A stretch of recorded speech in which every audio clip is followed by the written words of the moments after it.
Bless the Lord, oh my soul, oh my soul. Worship His holy name. Sing like never before, oh my soul. I'll worship your holy name.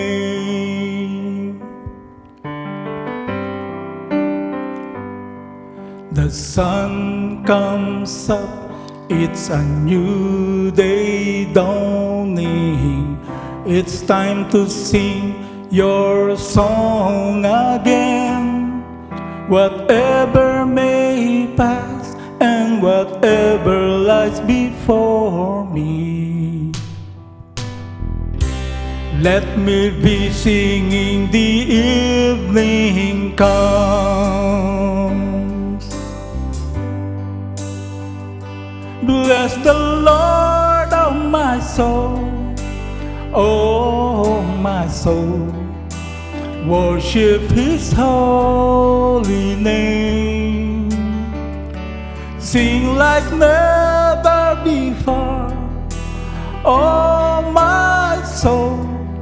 I'll worship your holy name.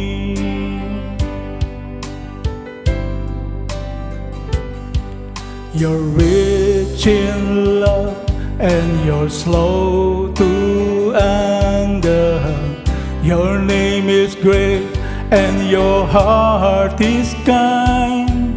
For all your goodness I will keep on singing.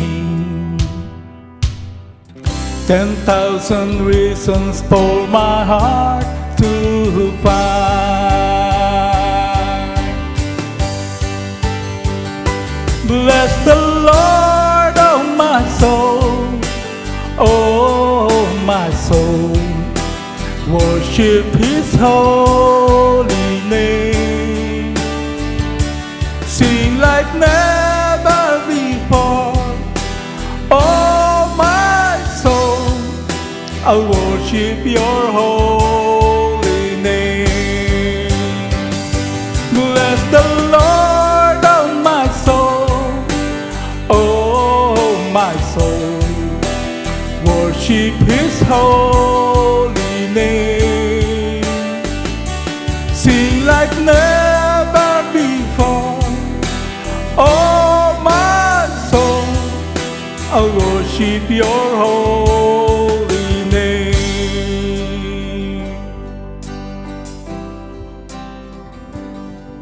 And on that day when my strength is failing, the end draws near and my time has come. Still my soul will sing your praise unending.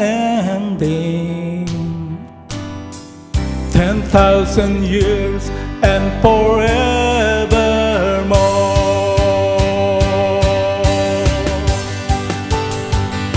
Bless the Lord, oh my soul, oh my soul. Worship His holy name. Sing like never before, oh my soul. I'll worship your holy name. Bless the Lord, oh my soul, oh my soul. Worship His holy name.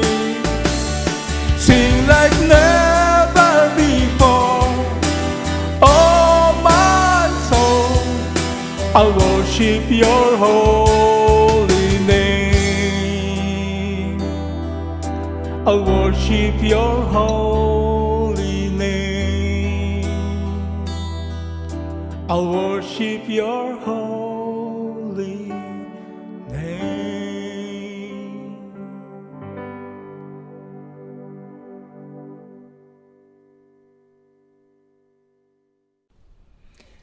Good morning everyone! Welcome po sa Winnipeg Unida Christian Church Worship Service. May I invite everyone to please stand for our call to worship. Let the message of Christ dwell among you richly as you teach and admonish one another with all wisdom through psalms, hymns, and song from the Spirit, singing to God with gratitude in your hearts.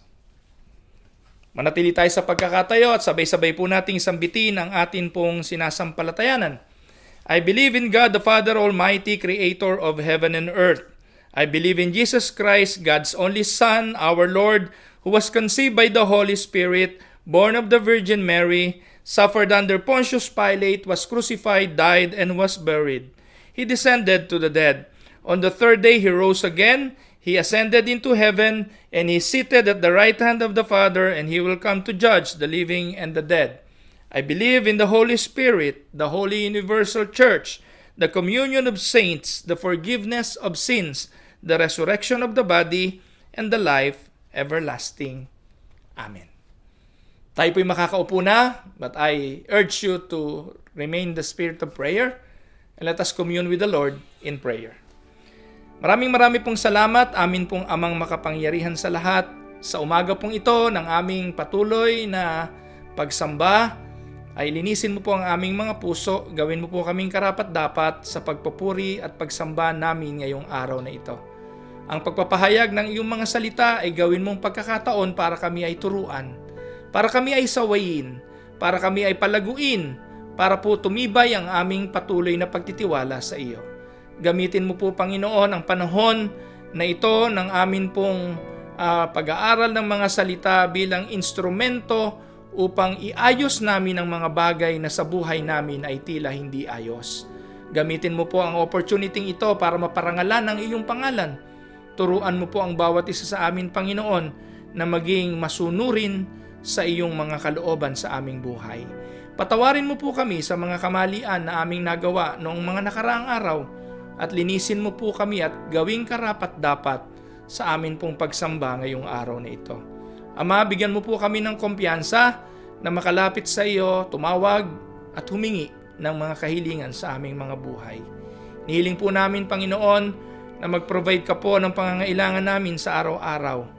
Patawarin mo kami sa mga nagagawa namin hindi kaluguran sa iyong paningin. At ang aming mga kapatid na dumadaan sa mga problema at pagsubok ng buhay, mga karamdaman, mabibigat na suliranin at pangangailangan, pwede po bang paglambingan ka namin, Panginoon, na ikaw po ang maggawad ng kasagutan. Sa iyong mga kamay, Panginoon, tinatagubili namin ang buong panahon ng aming pong mga pagsamba, ang pagbubulay-bulay ng aming mga puso. Itinadalangin namin sa iyo ang lahat ng kapatirang unida nandito sa Winnipeg, sa buong Canada at sa buong parte ng mundo, Panginoon. We would like you to help them in this time of pandemic. May you grant them, Father, the needs or the provision for the needs na meron ng bawat isa. At patuloy ka po, Panginoon, na magpadama ng iyong pag-ibig, pagkalinga sa bawat isa sa amin. Dinadalangin namin ang bawat sambahayan na kasama po namin sa pagsambang ito ngayong araw, saan mang panig sila ng mundo naroroon. Ipadama mo po, Panginoon, at iparanas ang iyong dakilang pag-ibig at pagkalinga sa bawat isa. Ito po ang aming samo, ang dalangin, sa pangalan ni Jesus. Amen and amen. Atin pong ihanda ang ating mga puso sa mga pag-aawitan. Pangungunahan po tayo ng kapatid na Heidi Mejia.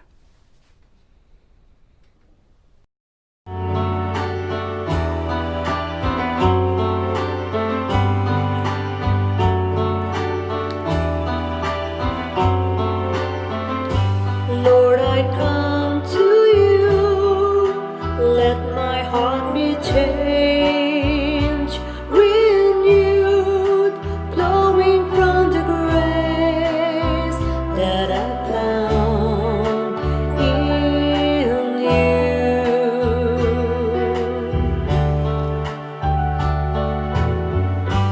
Lord, I come to know the weaknesses I see in me will be stripped away by the power of your love.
in the power of your love.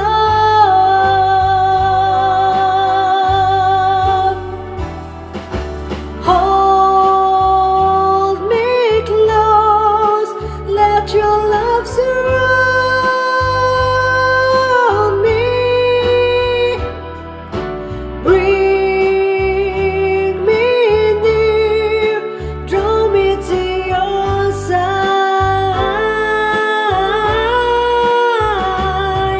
and as I wait, I'll rise up like the eagle, and I will soar with you. Your spirit leads me on in the power of your love, and I will soar with you. Your spirit leads me on in the power of your love, and I will soar with you. Your spirit leads me on in the power of your love.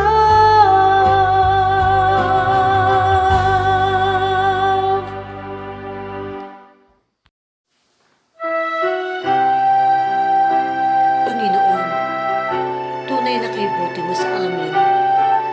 Ang pag-ibig mo'y walang kapantay, kailan pa man.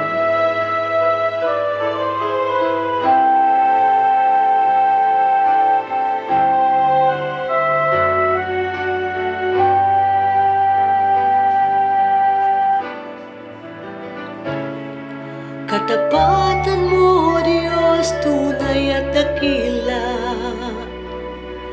Ang pag-ibig mo'y wagas at walang kapantay sa aming puso, sa aming buhay. Papurit pagsambay, ialay. Bukas, noon, ngayon, magpakailanman, luwalhatin ka.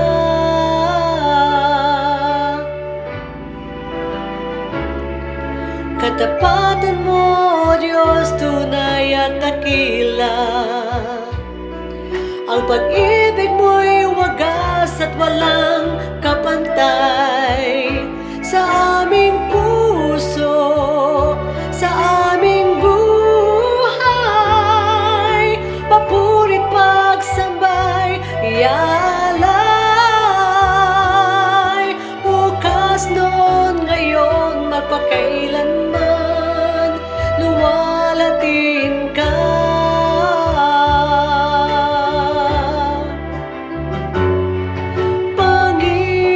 Panginoon, kay buti mo sa akin.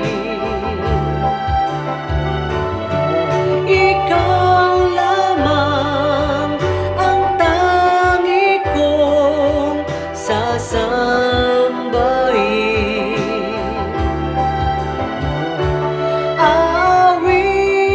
Awitan kita at pupurihin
Magandang araw po mga kapatid. Pwede po bang saglit tayong tumungo? Tayo po'y manalangin.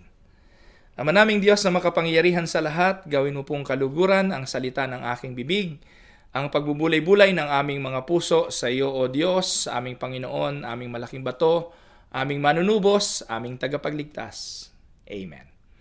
Purihin po ang Diyos sa pagkakataong ito na ipinagkaloob sa atin upang patuloy na makapag-aral, makapagbulay-bulay ng salita ng ating Panginoon.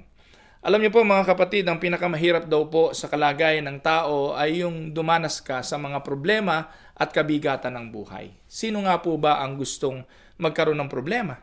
Sino nga po ba ang gustong makaranas ng mga trahedya sa buhay?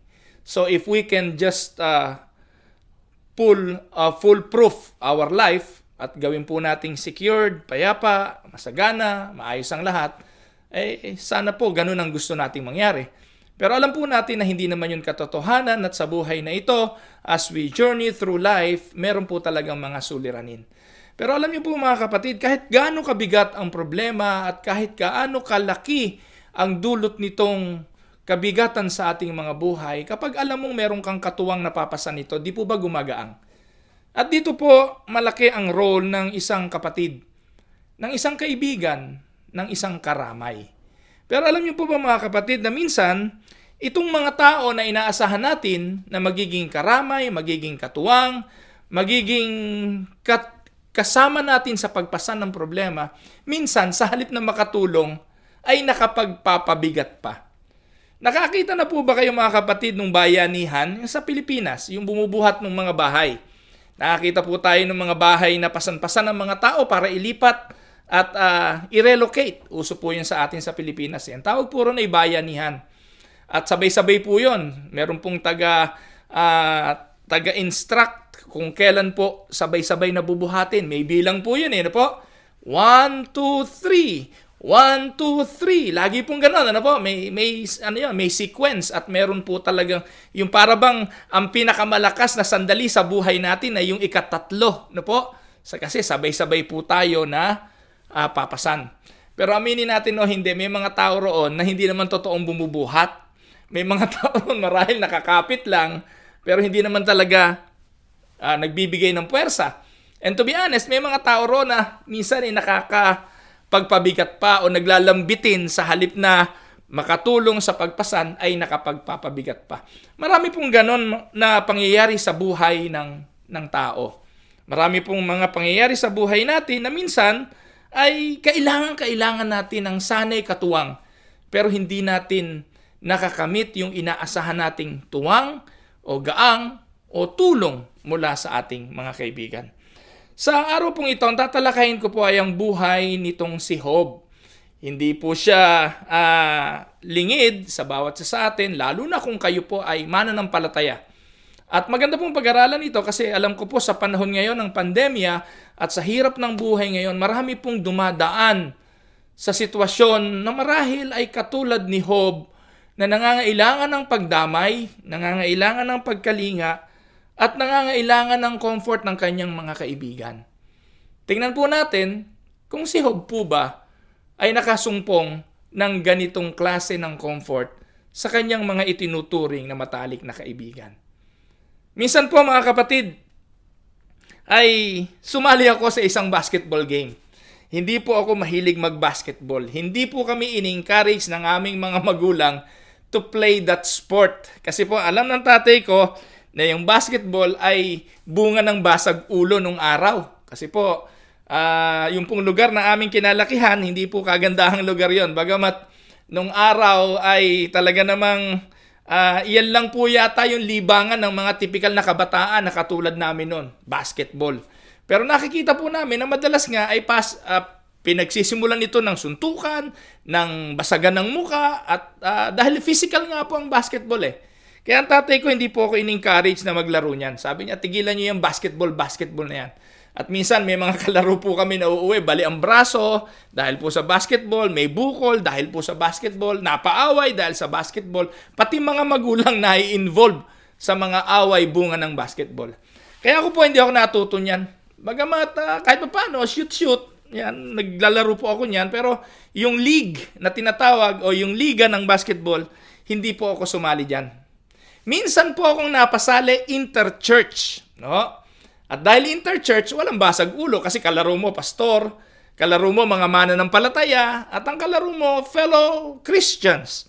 Pero sa kabila noon, talagang meron pa rin naman na kahit hindi mananampalataya ay hinuhugot ng mga ibang church para lumakas yung kanilang mga team. At ang kalaunan po, pinagmumulan din ito ng hindi kagandahang resulta. Naikwento ko lang po ito kasi natatandaan ko po championship game between Las Piñas Unida o Almansa Unida laban sa San Dionisio Unida Church. Interchurch no po, sa district namin. Ang kalaban po namin San Dionisio, ang pastor po doon ay ang Pastor Ferdinand Magno. Napakahusay po mag-basketball yon. At talaga po namang, sabi nga po, parang kabayo yun pag yun ay nakipaglaro ng basketball. Ako po, playing coach. So, ibig sabihin, para safe, coach ako. So, yung coach, papasok lang talaga pag wala na pong mga players. At nangyari po yon in the last 5 minutes of the game. Last 5 minutes, naubos na po yung aking mga players. At sa 5 minutong natitira, sabi ko po, paano? Hindi naman ako masyadong marunong maglaro. Pero I have to go in and replace yung fouled out na player. Sa 5 minutong natitira, ayoko, napapasahan ako ng bola. Tagakuha lang ako, depensa, kasi medyo matangkad din naman po ako. Depensa, pero yung pagdidribble, pag-shoot, naku, iniiwasan ko po yon. At ganun nga po ang nangyari hanggang sa dumating yung last 3 seconds of the game. Last 3 seconds. At lamang po ng isa ang kalaban. Sabi ko, talo na tayo niyan. Okay na yan, di ba? Okay na, kahit na second place. Pero sa last 3 seconds, mga kapatid, amin ang bola. Idinidribble po ng aking kasamahan at ipinasa po sa akin on the last 3 seconds of the game. Wala po akong ginawa kundi inihagis ko po ang bola. At ayun po, tama po kayo. Hindi po nakashoot pero ako po na-foul. No, ewan ko naman bakit yung referee sa last 3 seconds tumawag pa ng foul kasi po medyo tabingi nga yung pagkakaporma ko at na-foul po ako sa ganun. So wala na pong oras pero meron pa akong 2 free throw. Ewan ko po kung nando na kayo sa ganung sitwasyon na kung saan you can be a hero or you can be a no-no. No po? So, ayun po, nasa free throw line ng inyong lingkod. Ang unang hagis ko po ng bola, purihin po ang Diyos. Na-shoot ko po yun. So, ang score ay all. Tabla. Kaya po, nasa kamay ko ngayon sa huling free throw, ang ikapapanalo ng aming team. At tama po kayo, sa ikalawang shoot, hindi ko po na-shoot. So, dahil po, tie, 5 minutes extension, dahil wala naman po kaming tao nang natitira, ubos na po yung mga player namin, so pinatagal lang po namin ng laban, pero eventually, kami rin po ang natalo. So sa pagkakataong yon, no, lahat po ng mga tao, lahat ng mga kakampi namin, lahat ng teammates ko, pauwi kami. Pagkatapos, katakot-takot na kantsawan, katakot-takot na bunto ng sisi sa akin at sinasabing kung na-shoot ko lang ang free throw na yon, sana kami ang champion. Mga kapatid, mga minamahal ng mga magulang, simpleng laro lang po ng basketball yung sa akin, pero deep inside, naramdaman ko po yung disappointments ng aking mga kasama at aaminin ko sa inyo, naramdaman ko rin ang sakit ng kalooban dahil ako ang sinisisi sa nangyari sa amin pong game. Mga minamahal na mga kapatid, ganito po ang nangyari sa buhay ni Job. Like Job, binisita po siya ng kanyang mga kaibigan. They can be seen pointing their fingers at Job. They remind me of those basketball incident in my life. It's as if they are saying, Job, what happened to you?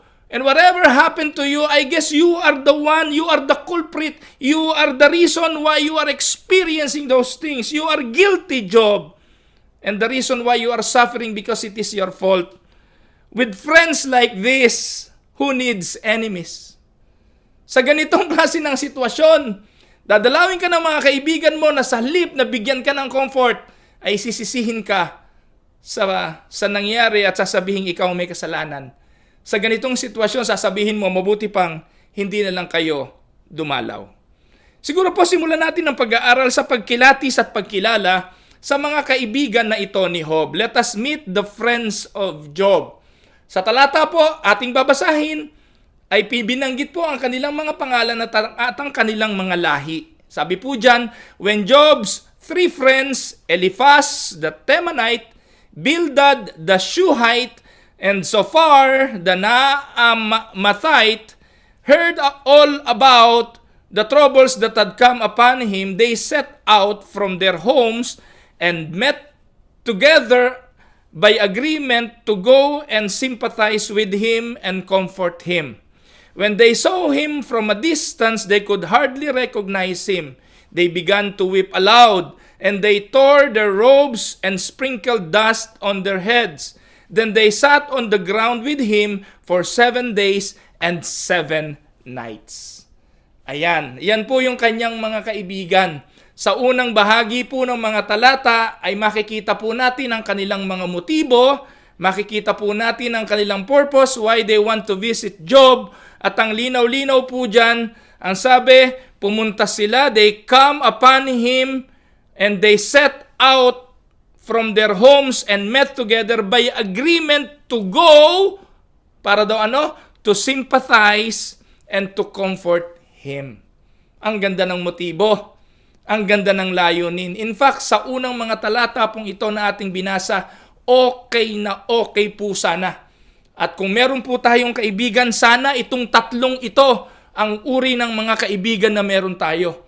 Pag merong mga kabigatan at meron kayong tatlong kaibigan katulad nito na ang layunin is to sympathize and to comfort you, bring it on. No? Give all the problems that you can give, and I will welcome them because I have a friends who sympathize and who will comfort me in times of my distress. Pero alam niyo po ang nangyari, mga kapatid. Sabi po, no one said a word to him for 7 days and 7 nights. Nakiupo po sila kasama si Job. Naglagay po sila ng sako, nag-sprinkle po sila ng dust on their heads, and that symbolizes what? Fasting. Nakipag-ayuno po sila kay Job. Inilagay nila ang kanilang mga sarili katulad ng kalagayan ng kanilang kaibigan at nakisimpatya po sila. They saw how great the suffering of Job was. Now, if that were all we ever knew about these 3 friends, and they would certainly be, we can consider them as heroes. We can consider them as a good friends.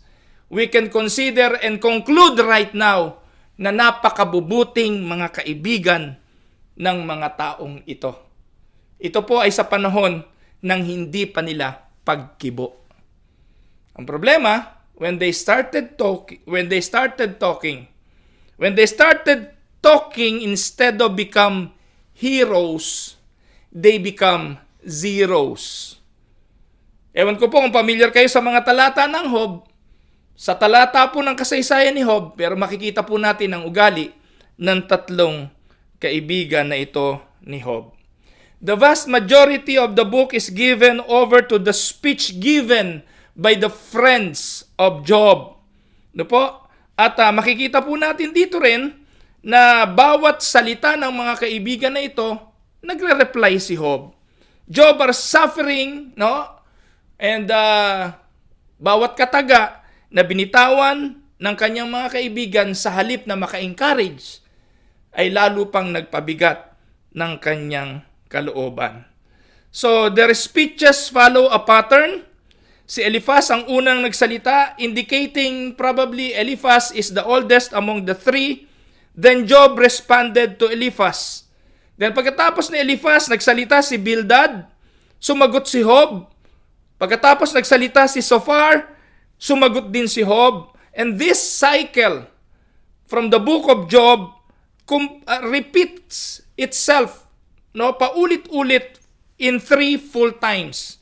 But we won't take time to examine every words na binanggit ng kanyang mga kaibigan, but instead, I want to examine the attitude expressed by these 3 friends of Job. They show us both the wrong way and the right way to help a friend. Kaya po, sa oras na ito, samantalahin natin. Tayo po na mga dumadalaw sa mga may karamdaman, tayo po na pumapasyal sa mga naulila, tayo po na nakikisimpatya sa iba, sana turuan tayo ng mga talatang ito ng proper way of sympathizing. Ewan ko, nakapunta na ba ko sa lamay ng patay? Siguro naman nakapunta na kayo, no? Paano po kayo nakiramay? Be honest. Paano po kayo nakasimpatya? Siguro po, the least that we can do, pag pumupunta po tayo sa mga lamay, magbigay ng abuloy. That is the least that we can do. Minsan po, may mga tao na hindi kailangan ng pera mo dahil mas mayaman kesa sa'yo. May mga taong mamamatay sa buhay mo na hindi kailangan ng abuloy dahil baka ikaw pa ang kanyang abuluyan dahil marami siyang pera. Pero yung presence mo doon, bilang nakikiramay, ay pwedeng maging pagpapala at pwede rin namang maging discouragement. Kaya bilang mga Kristiyano, aralin po natin ito. Timely message po ito sa bawat isa sa atin kasi sa panahon na ito ng pandemic, maraming binago ang buhay ng bawat isa sa atin.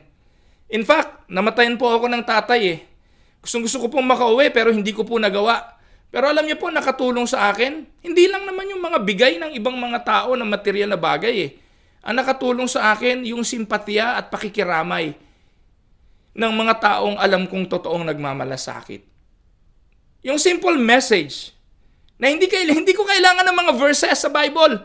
Baka sabihin ko nga sa inyo, mas marami akong verses na alam kaysa sa inyo. Hindi ko kailangan yon. Pero minsan yung ipaalam lang na, Pastor, nandito po kami, nakikiramay kami, napakalaking bagay po noon.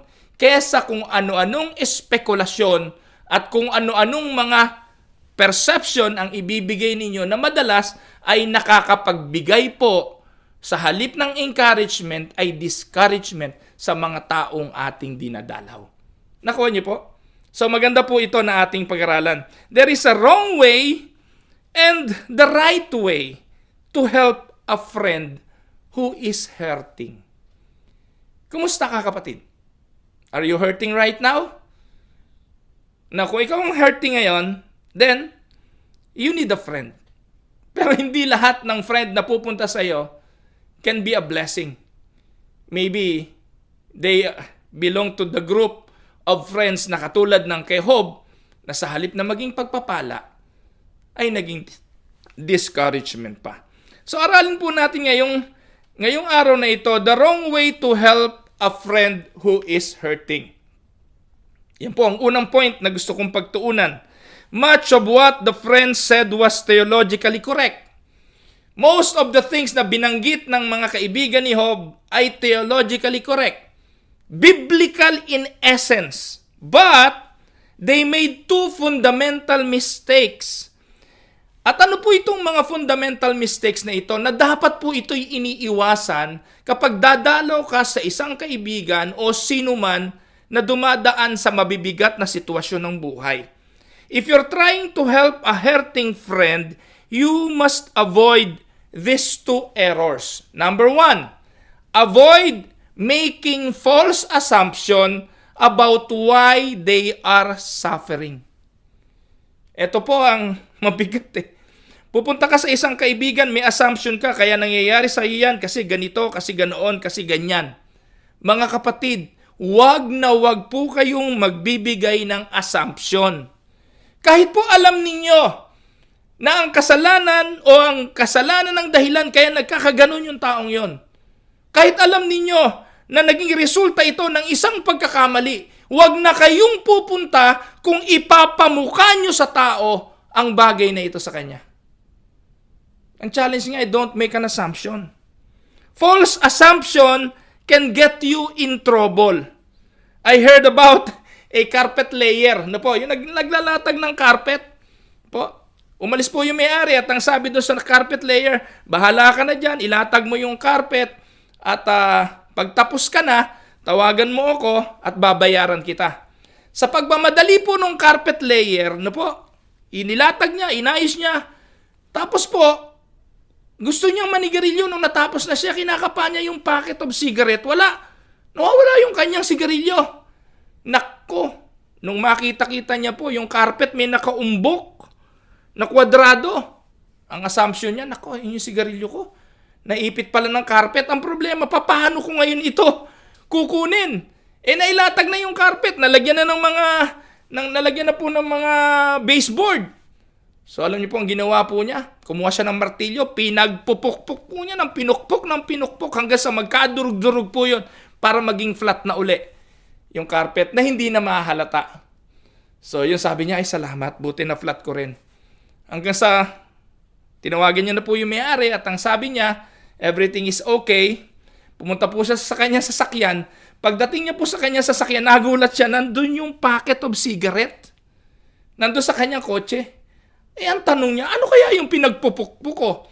Maya-maya tumawag po yung may-ari ng bahay at ang sabi, meron ka bang nakitang remote ng TV? Kasi hinahanap ko ngayon, hindi ko makita yung remote ng TV. Mga minamahal na mga kapatid, ito po ang resulta kapag gumagawa tayo ng assumption. Most of our assumption ay false. Minsan, kung may tama man, kahit na po tama, it is wrong to say to the one that is hurting yung atin pong mga assumption. False assumption lead to false conclusion. Dahil akala niya, sigarilyo lang yun, pinagpupukpuk niya. So minsan ganun din po tayo. False conclusion will lead to wrong actions. Si Job at ang kanyang mga kaibigan o yung mga kaibigan ni Job assume only bad people suffer. Ito yung kanilang assumption. Na kaya nagkakasala ang tao o kaya nagkakaroon ng problema ang tao, kaya may suffering ang tao, bunga ng kasalanan. At ito po yung kanilang assumption. So since Job was suffering, they concluded he was hiding some deep, dark secret of sin. Minsan ganito rin tayo, karma ika yan. Ayan ika, kaya nagkakaganyan yan dahil may ginawang kasalanan. False assumption po iyon. Instead of helping Job, their words only added to his misery. At minsan ganun din tayo. Akala nyo nakatulong kayo? Hindi po nila kailangan ng sermon at that point. Ang kailangan po ng isang taong nagsasuffer ay isang pakikiramay at pagpapadama na nandun kayo para tumulong at hindi mag-akusa. Kaya mabuti o masama, huwag po tayo magbigay ng hatol sa kalagayan ng iba, lalo na yung kaibigan dahil may mga bagay na nangyayari sa lihim na hindi naman natin nalalaman. Na ang nangyayari minsan tanging Diyos lang ang nakakaalam. Tingnan po natin si Eliphaz. Ito po ang kanyang sinabi. Job chapter 22, 5-6.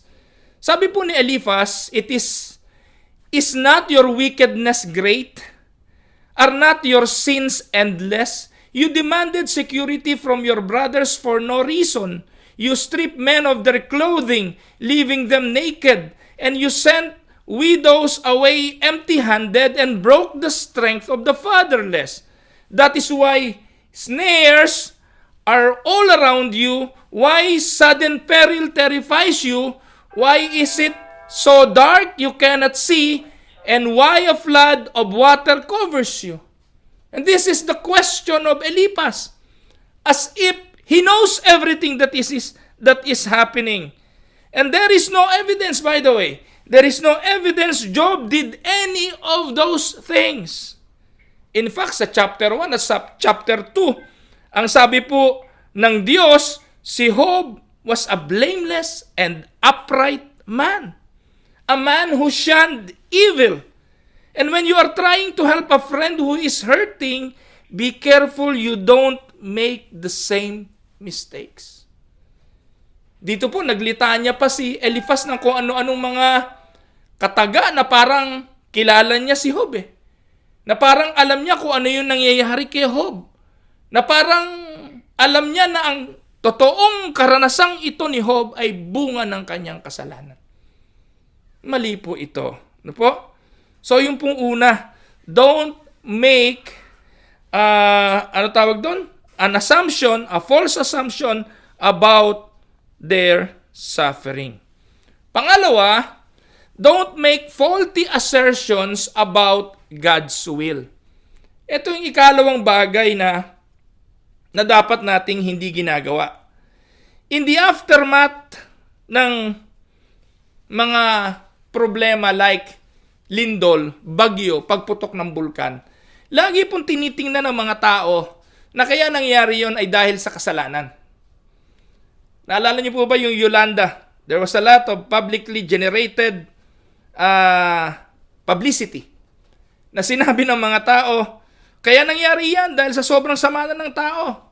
And many preachers believe God's will yan.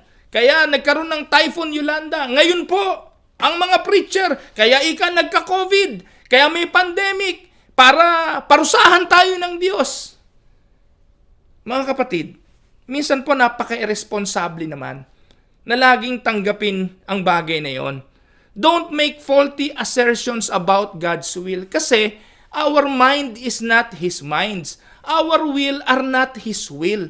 Hindi po natin kayang arukin kung anong ginagawa ng Diyos sa kaitaasan at kung ano ang kanyang layunin ng kanyang kaisipan.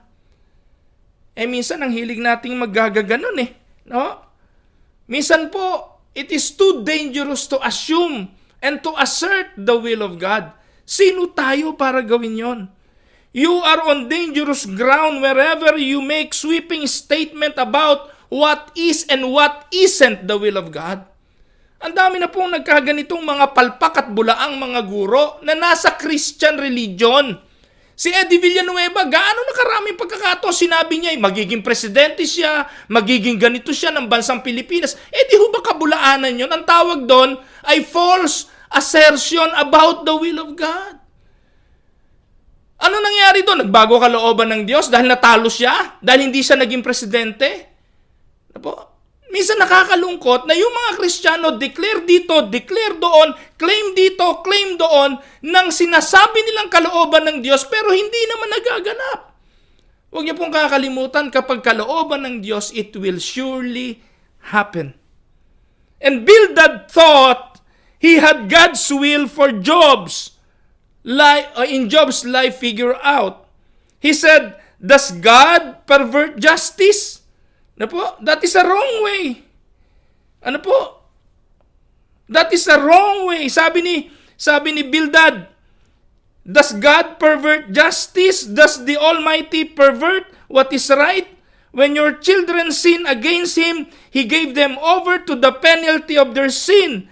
But if you will look to God and plead with the Almighty, if you are pure and upright, even now He will rouse Himself on your behalf and restore you to your rightful place. Kaya sabi niya kay Hob, alam naman natin mabait ang Diyos. Kung magkakasala tayo sa Kanya, hihingi lang tayo ng tawad, patatawarin niya tayo. Kaya ini-encourage niya si Hob na ang nangyayari sa iyo ay kasalanan mo, humingi ka ng tawad sa Diyos, patatawarin ka niya. And He will restore you to your rightful place. Bildad claimed to be speaking for God. He told Job the reason his children died was because they were sinners. And if Job repented, maybe God would restore him. Mga kapatid, be very, very careful when anyone starts trying to tell you what God's will is for your life. Baka po katulad lang yan ni Bildad. Napakaraming Bildad sa panahon natin ngayon, mga claim na ito ang kalooban ng Diyos pero hindi naman iyon ang nakasulat sa Biblia. Kung nakasulat po sa Bible, maniwala ho kayo agad. Pero kung makakarinig kayo ng mga pastor, kapatid, ayon sa sinasabi ni Lord, nakausap ko si Lord, ganito ang will ni Lord sa buhay mo, wag ho kayong magpapapaniwala. Hindi po yun katotohanan. Kabilang lang yung pastor na yon sa pamilya nitong si Bildad na ina-assert na alam nila ang kalooban ng Diyos, pero hindi po iyon totoo. So ngayon po mga kapatid, that is the improper way. That is the wrong way to help a friend. Kung ganito rin lang ang gagawin ninyo sa pagpunta ninyo sa mga kaibigan nyong nahihirapan, huwag na kayong pupunta. Kung ganito lang din ang gagawin ninyo sa mga taong papasyalin ninyo para inyong damayan, huwag na kayong pupunta. Hindi po kayo makakatulong, makakasama pa ho ang inyong pagdalaw. Amen? Pwede na po nating tapusin ng sermon, pero sasagutin natin yung tanong, meron bang proper way to help a friend? At ito po yung ating susunod na tatalakayin. How can we be truly a help to a friend? Paano tutulong sa kaibigan? Ano po? Ayan. The right way to help a friend who's hurting. Una, sabi nga, we read in Job chapter 2 verse 11 to 13 that Job's friend started out doing the right thing. Ano yung mga right thing na ginawa nila? They cried with Job. Tama yon. Tumangi si Job, nakitangi sila. Naglagay ng sako si Job, ng saklot, nagsuot siya ng sako, naglagay ng abo sa kanyang ulo, at umupo ng 7 araw nang hindi kumikibo. Ganon din ang ginawa ng kanyang mga kaibigan. Tama yon. Alam niyo po, kung ang ginawa ng mga kaibigan nito pagkatapos ng 7 araw ay umuwi na sila at hindi na nagsalita, palagay ko po, napakalaki ng naitulong nila kay Job. Tatanggapin na ni Job na yung kanilang ginawang pagdamay at hindi pagkibo ay malaking pagpapala. Pero hindi. Nang binuksan nila ang kanilang mga bibig at nagbigay ng mga akusasyon, lalo hong nagpabigat ng damdamin nitong si Job. Now, let us look and answer, what are the right ways to help a friend who is hurting? Number 1, be there for them. Just be there. The best thing you can do is just to be present. Kaya po maganda po mga kapatid yung dumadalaw sa mga namatayan. Yung pong nakikiramay, maganda po yun.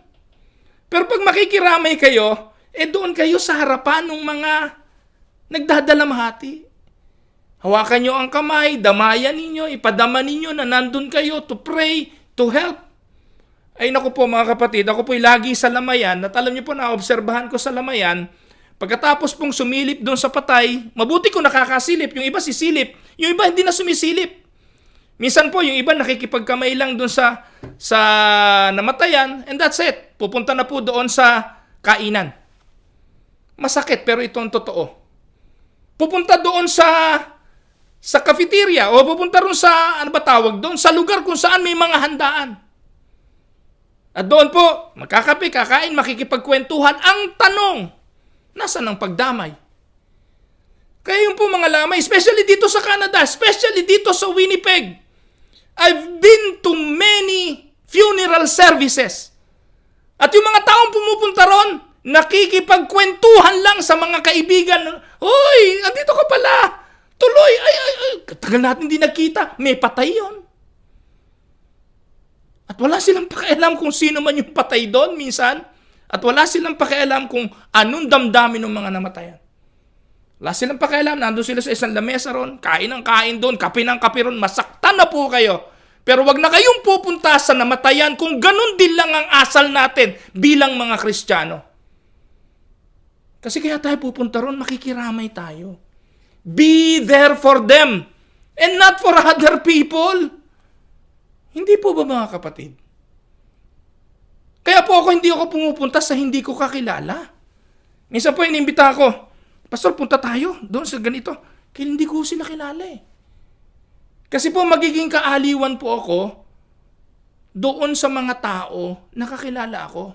In fact, kung pupunta rin po kayo at ako nagdadalamhati at hindi kita kilala, anong purpose mo ng pagpunta? Hindi po ba? Kaya po tayo pumupunta kasi kakilala natin, dinadamayan natin, kaibigan tayo sa kanila.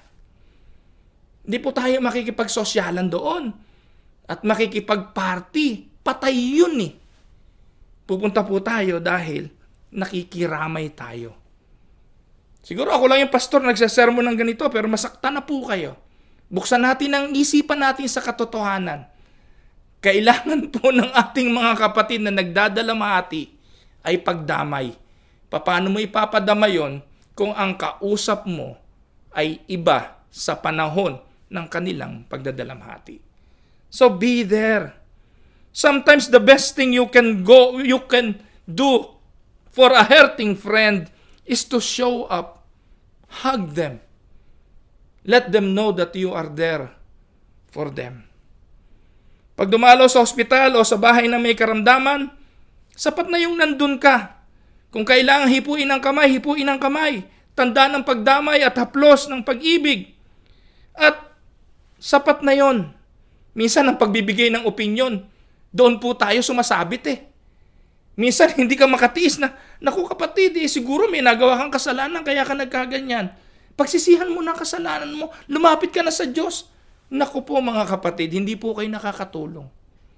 Minsan po yung assumption na kaya hindi mamatay-matay yung tao dahil baka mayroon pang kasalanang hindi isinusuko, tigilan nyo po yung ganong kaisipan. Na po, ang Diyos ang bahala po doon. Ang Diyos po nakakaalam ng lahat ng yon at kung gustong i-deal yun ng Diyos doon sa taong yon kung Kanya itong mahal at Kanya itong ililigtas, ang Diyos po ang bahala doon, hindi tayo. Yan po kasi ang turo ng mga Pentecostal na pastor na kung ano-anong mga assumption at kung ano-anong mga pinagsasasabi. Wala po sa Biblia yun mga kapatid. Do not make a false assumption, just be there and extend yung inyong pagmamahal. Pangalawa, ano pang pwedeng gawin? Tama po yun, be there for them. And second, cry with them. Cry with them. The Bible says, rejoice with those who rejoice and weep with those who weeps. Yung ating pagluha, tears communicate your compassion much more eloquent than words ever can. Ang pagtangis, ang pag-iyak, ay mas makapangyarihan kesa sa kataga ng ating mga labi. Don't ever tell a hurting friend to stop crying. Instead, cry with them. Minsan tayo, kapatid, lakasan mo loob mo. Huwag kang iiyak. Lakasan mo. Bakit? Kayo ba nandun sa ganong sitwasyon para sabihin huwag kang iiyak? Ang pinakamainam na gawin ay tumangis ka kasama niya. At ipadama na nakikiisa ka sa kanyang pagluha. Sasamahan kitang umiyak. Ang pag-iyak ay nakapagpapagaang ng bigat ng damdamin. Samahan natin sila sa dalahin sa pamamagitan ng pagtangis kasama nila. That will help. Hindi po kahinaan ang pag-iyak. In fact, ako po naniniwala na ang mga lalaking umiiyak ay mas matapang kaysa doon sa mga lalaking nagkukunwaring hindi umiiyak. Iyon po ay kaipokrituhan at kasinungalingan, pagtatago ng tunay na damdamin at kailanman ang bagay na yon ay hindi katapangan. Amen? Pangatlo, right way to help a friend who's hurting, listen more than you talk. In James chapter 1 verse 19, ano po ang sabi? The Bible says we should be slow to speak and quick to listen. Slow to speak and quick to listen. That is why God gave you 2 ears and only 1 mouth. He wants to listen at least twice as much as you talk. Kaya 2 tenga, 1 lang ang bibig. 2 beses po tayo makinig sa halip na makapagsalita ng 1 ulit. And some people claim a dog is man's best friend. I think that's because you can talk to a dog and they won't talk back to you. Ngayon, kung ganun ang gusto mo, aso na nga lang ang kaibiganin mo. Pero mga kapatid, if you are truly a friend, you need to have an ear to listen. At hindi yung tayo lagi ang nagsasalita. Someone said, you can keep silent and people will only suspect you're a fool, or you can speak and remove all their doubts. Every hurting people needs a friend who will listen to him or to her. Kailangan lang po nila ay tengang makikinig. Amen? Pangapat, the right way to help a friend who's hurting, attend to their physical needs. It is great that we Filipino usually bring food to the home of a bereaved family. Uso sa atin yan, di po ba? May ambag. Tayo pong mga Filipino ay nag-aambag. Nagbibigay po tayo ng tulong sa mga nangangailangan, sa mga nauulila. And maybe you heard about Kumbaga, yung katotohanan na ang bawat isa sa atin talaga ay mapagbigay bilang mga Filipino. Likas po sa atin yon. At bilang mga Filipino, yung pagdamay natin ay hindi lang sa pamamagitan ng salita at ng pakikinig, kundi sa pamamagitan ng mga pagtugon sa pangangailangang pisikal. Ito po'y subok na subok namin mga kapatid. Hindi lang sa pisikal, kundi sa material na pangangailangan. Subok na subok po namin ang pagdamay ng mga kapatiran sa mga panahon ng aming pangangailangan. Ang sabi po ng Proverbs 17:17, there is a friend who sticks closer than a brother. There is a friend who sticks closer than a brother. When you have a friend who is suffering, stick with them and be sensitive to their physical needs. You need to watch over them. A person who is grieving or suffering often is so burdened, they forget take care those simple little things na kailangan ng kanilang atensyon. They may forget to eat, they may forget to sleep, or even take care of their own hygienic needs. Sa mga ganong pagkakataon, ipadama natin na tayo nandun para tumugon sa kanilang mga pisikal na pangangailangan. Attend to their physical needs. Susunod po, practical na bagay, the right way to help a friend who's hurting, pray with them. Sabi po ng Biblia, James chapter 5 verse 16, the effectual, fervent prayer of a righteous person avails much. It is always appropriate to pray with someone. Don't preach a sermon in your prayers. Minsan ginagamit po yung prayer na po. Panginoon, lumalapit po kami sa iyo at hipuin mo po ang kapatid kong ito at kung siya'y nagkasala, patawarin mo siya. Turuan mo siyang magsisi ng kanyang kasalanan. Nako, dami pong magaling sa ganun Don't you ever use prayer to preach. No? Mga Pentecostal ganyan Pati yung tinatawag na theology on prayer hindi nila nalalaman. Kaya, wag pong ganun. Kung mananalangin, panalangin po natin yung pangangailangan. Ipanalangin po natin yung kapayapaan ng kanilang mga puso. Don't use this kind of prayer as an opportunity to catch up on your prayer life. No? Just be specific. Hold hand or put your arms around the shoulder and ask God for strength and peace. Sabi nga ng talata, the effectual, fervent prayer of a righteous person avails much. Meron pong isang tao na ang pangalan niya si Linda May Richardson.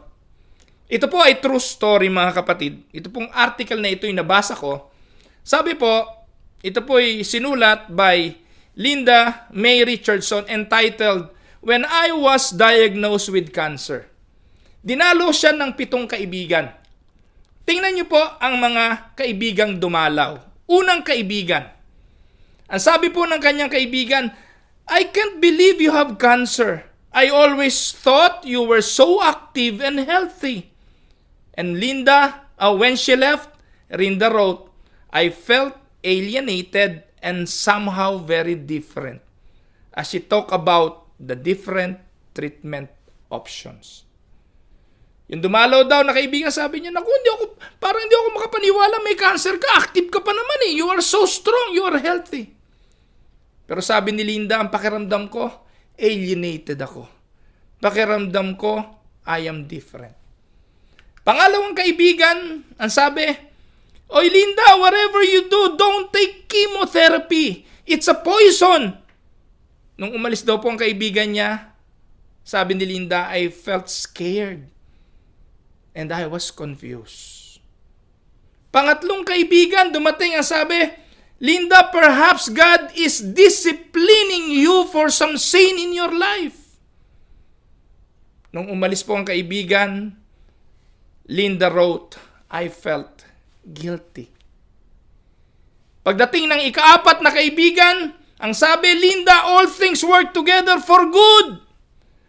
God has a plan. And when his friend left, Linda wrote, I felt angry. Kahit po ito, mga kapatid, napakahirap nating babanggitin ito eh. Opo, alam natin, God has a plan, pero sabihin mo ito sa may karamdaman, ano magiging pakiramdam niya? No? Ang pakiramdam niya, ano siya? Pinaglalaroan siya ng Diyos? Ang magiging pakiramdam niya ay ginipig siya ng Diyos? Sa plano ng Diyos? That's a no-no.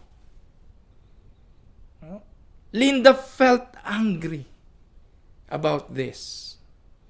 Nang dumating ang panlimang kaibigan, sabi nila, Linda, if your faith is great enough, God will heal you.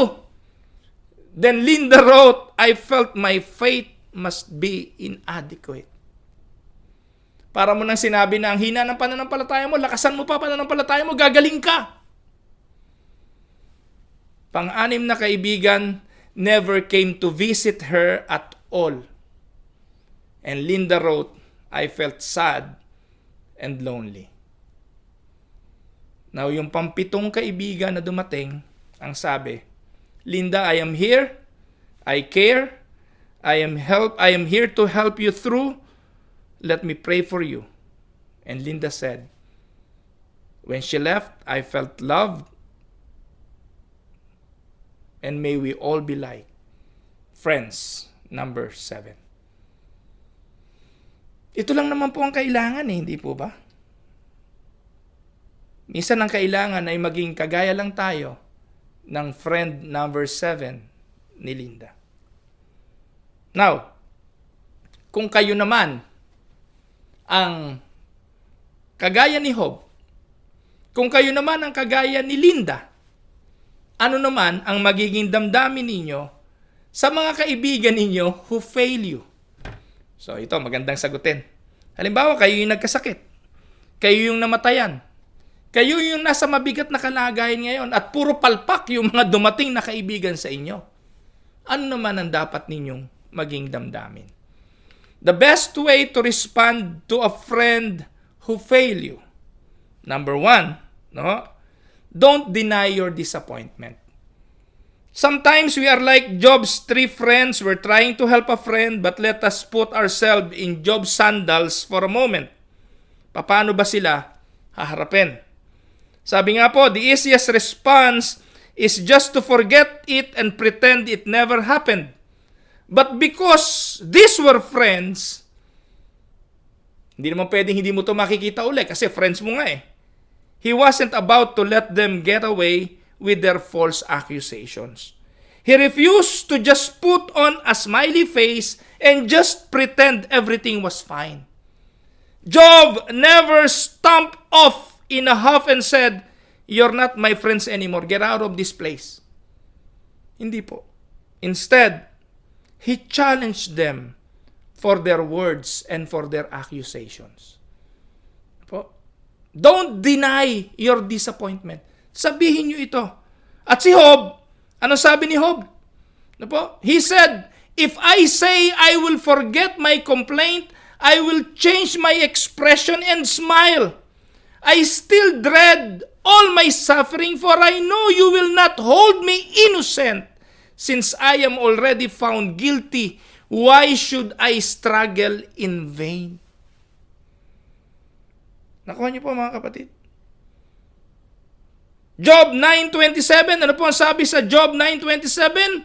You however smear me with lies, you are worthless physicians, all of you, if only you would be altogether silent, that is enough. Hindi po nakatiis si Job Para ika kayong mga manggagamot na walang silbi. Kung lahat kayo tatahimik na lang, mas mainam pa. It's okay to be honest with your friends. Kasi friends mo naman yan If a friend has failed you, let them know you are disappointed and tell them how much you need their help. Amen? Kaya mga kapatid, minsan, mas mainam pang hindi na magsalita.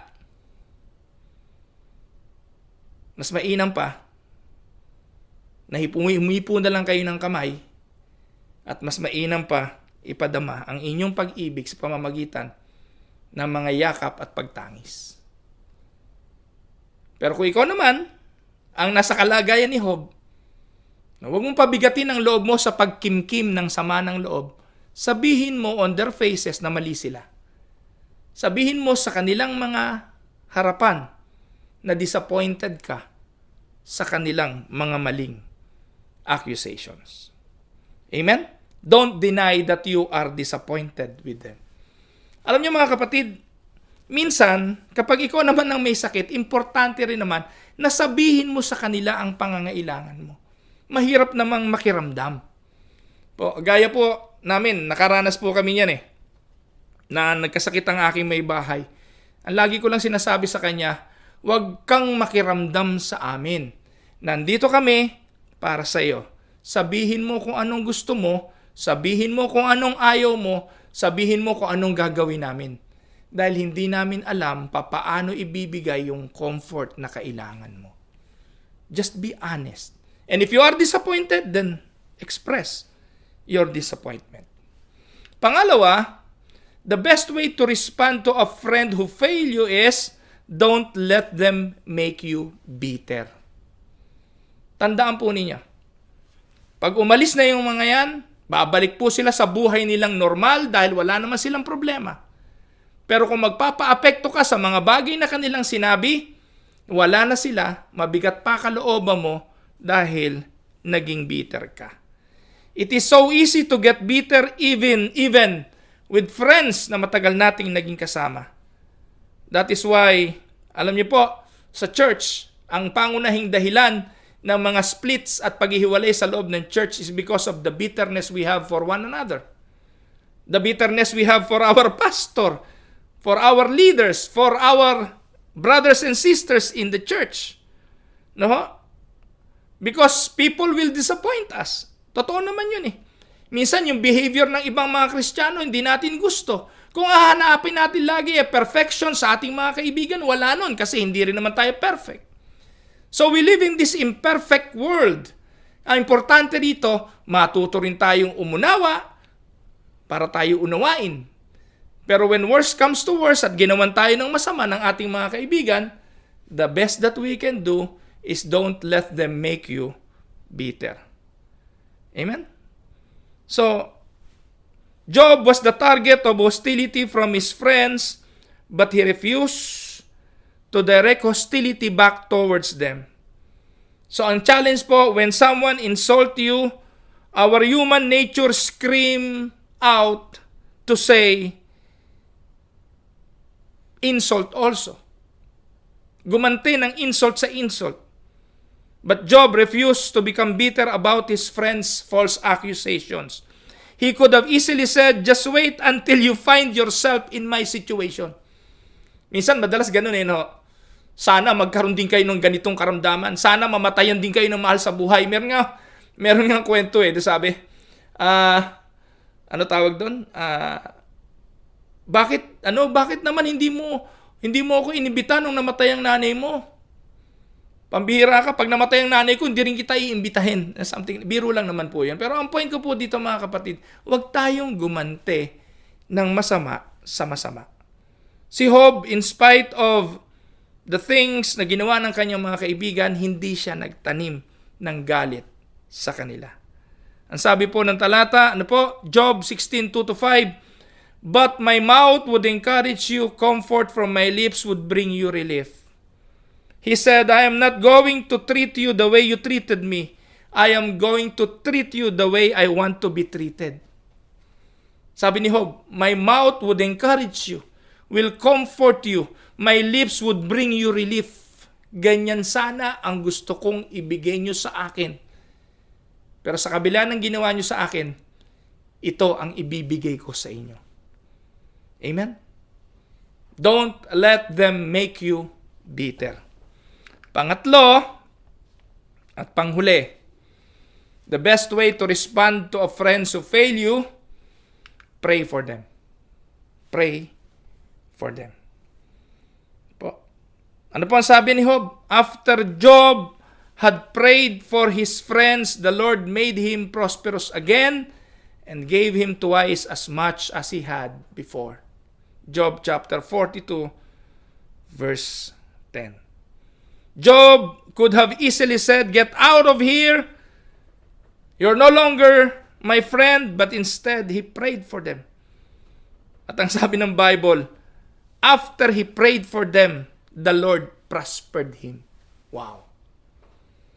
Napakaganda pong attitude nito, mga kapatid, para sa mga tao at mga kaibigan na nagkakamali sa atin. Pray for them. On the night before Jesus was crucified, he knew one of his friends would betray him and another would deny him. He knew all of them would desert him in this time of great needs. Knowing all this, what did he do? Jesus prayed for them. Job's wife told him to curse God and die. His friends accused him of wickedness. You need to know that sometimes even your friends and your closest family members will fail you. But God, in this story of Job, showed us that he is perfectly in control. And he never left Job's side. Amen? So, when you're down and when you are in deep trouble, tandaan po ninyo, there will always be a helping hand. There will always be Jesus, our Savior, our best friend. Tatapusin ko po ang mensaheng ito sa isang kanta. Si James Taylor yata kumanta nito, I don't know. Pero palagay ko alam niyo yung kantang yan. No? Sabi po dyan, when you're down and troubled, and you need a helping hand, and nothing is going right, close your eyes and pray to Him, and soon He will be there to brighten up even your darkest night. You just call out His name, and you know wherever you are, call on Jesus to help you again. Di po ba? He ain't it good to know that you've got a friend when people can be so cold.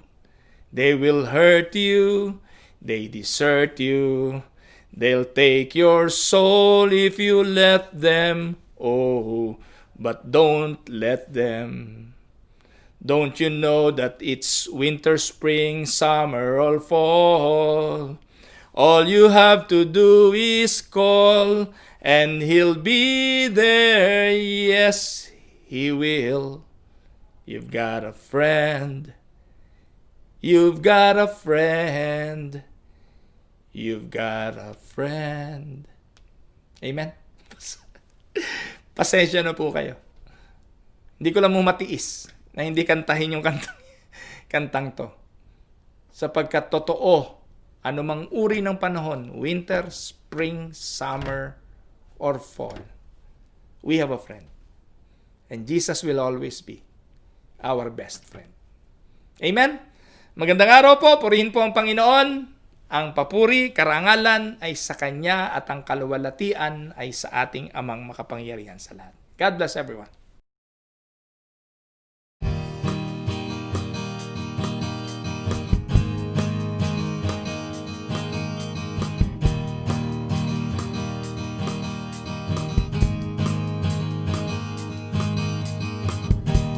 I cannot stay silent.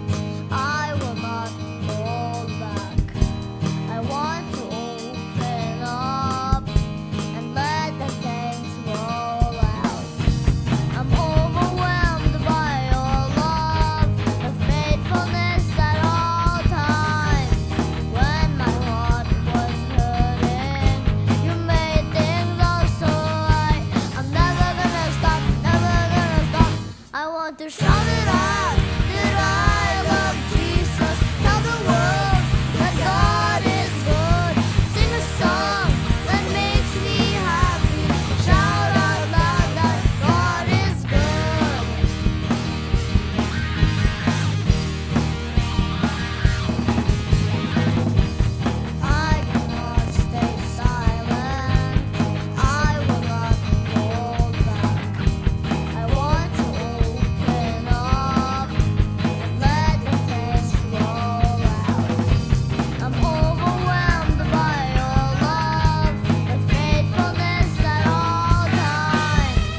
is good.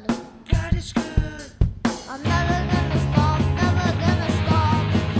Never gonna stop, never gonna stop. Never gonna stop, never gonna stop. I want to shout it out. Did I love Jesus? Tell the world that God is good. Sing a song that makes me happy. Shout out loud that God is good. I want to shout it out. Did I love Jesus? Tell the world that God is good. Sing a song that makes me happy. Shout out loud that God is good.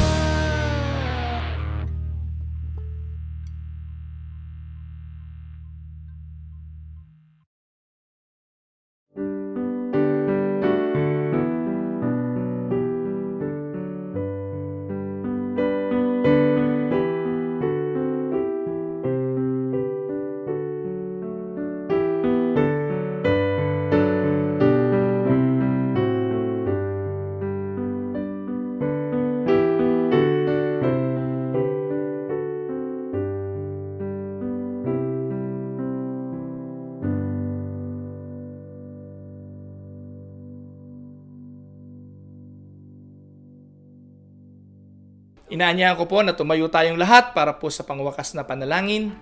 Ama naming Diyos na makapangyarihan sa lahat, maraming pong salamat sa araw na ito, sa iyong pagbibigay sa amin ng pagkakataong umawit ng papuri, magsama-samang makinig ng iyong mga salita, and we would like to honor you, Lord, for the blessings of your words na ibinigay sa amin ngayon. Sa oras na ito, Panginoon, sama-sama na nawa ay hipuin mo ang bawat sambahayan ng aking mga kapatid at loobin mo po na ang pag-uunat ng kamay ng maliit mong lingkod sa mga kamay na ito ay iyo pong padaluin ang iyong masaganang basbas at ang iyong bendisyon. Mga minamahal na mga kapatid, ang pag-ibig ng ating Diyos Amang makapangyarihan sa lahat na nasa ibabaw ng ating mga pag-iisip, ang pagliligtas ng ating Panginoong Hesukristo, ang aliw, pagsama, pagpipisan ng banal na Espiritu Santo ang sumaating lahat ngayon at magpakailan-kailan paman. Amen.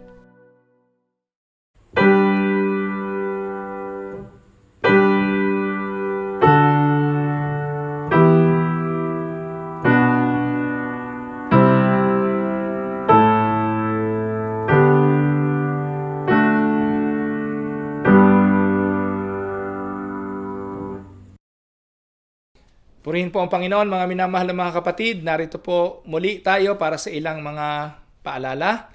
Gusto ko lamang pong ipaalala na ngayong araw na ito, sa pagitan po ng alas 2 hanggang alas 4 ng hapon, again, ay atin pong idadrop ang ating mga kaloob sa tahanan po ng kapatid na Manix at atin pong kapatid na Maricruz.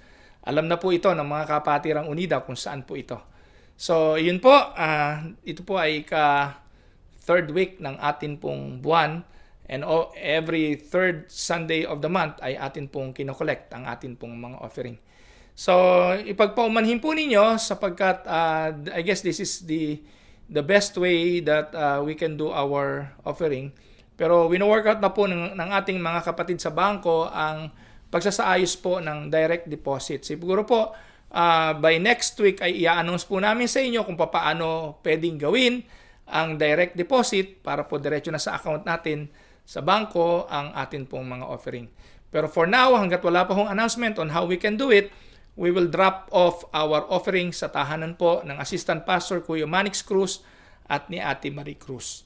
So yun po. At mamaya po, dahil po bawal na po ngayon ang pagsasama-sama at 10 na lamang ang pwedeng magtipon-tipon, ay kindly pagka-drop po natin, talaga pong wala po tayong magagawa kundi magpaalaman at mag-ingat po tayo sa isa't isa. Again, napakataas po ng rate ngayon ng COVID dito sa atin pong bansa, sa atin pong bayan, dito po sa Winnipeg. Pataas po ng pataas. At nakakalungkot dahil hindi po mapigil. Po, ang kinalulungkot ko po, baka humantong tayo doon sa red alert na kung saan talaga pong hindi na pwedeng lumabas ang lahat. At wag naman po sana dumating sa ganoon. Kaya again, ang paalala po ay iwasan po natin po. At iwasan ang mga pagsasama-sama at sumunod lang po tayo sa itinadhana ng batas. palagay ko po sa ganung paraan ay magiging maayos po ang lahat. So update po sa atin pong building, nakapagkabit na po tayo ng atin pong internet. May internet on Monday, kakabit na po yung ating additional air condition and heating unit. At sa susunod na ilang araw pa ho, yung ating pong alarm system. So we are working on the occupancy permit at tinatrabaho na po natin ang lahat. May mga ilang pong ginagawa at ang ilang mga kalalakihan ay nagtutulong-tulong para po isaayos ang atin pong sanctuaryo, ang 465 Atlantic, upang kapag nagkaroon na po ng go signal na magkasama-sama, ay magamit na po natin ang building na yon para sa kaluwalhatian ng Panginoon. But then again, I would like to say thank you for all of you for your help and support for the church. Maraming pong salamat. At alam ko po na ang inyong mga pagpapagal ay hindi naman po nawawalan ng kabuluhan dahil ang atin pong mga kaloob ay humahantong po sa mabubuting mga gawain, hindi lamang po sa mga misyon ng ating iglesia dito sa Canada, kung hindi sa iba't ibang panig pa ho ng mundo kung saan nangangailangan ng nag-abot ng mga kaluluwang ating dapat tulungan. So ayun po mga minamahal na mga kapatid, maraming salamat. Enjoy the rest of the day. Magsalo-salo ang pamilya sa pananghalian at mag-ingat po tayo. Uso na po ang flu. So kung paano nyo po ipe-prevent ang flu, mas alam nyo po yun kaysa sa akin, lalo na yung mga matagal na po dito sa Canada. Kaya po, bundle up, medyo malamig na po ang panahon at ang biyaya nawa ng Panginoon ang sumaating lahat ngayon at sa mga susunod pang araw ng ating buhay. God bless everyone.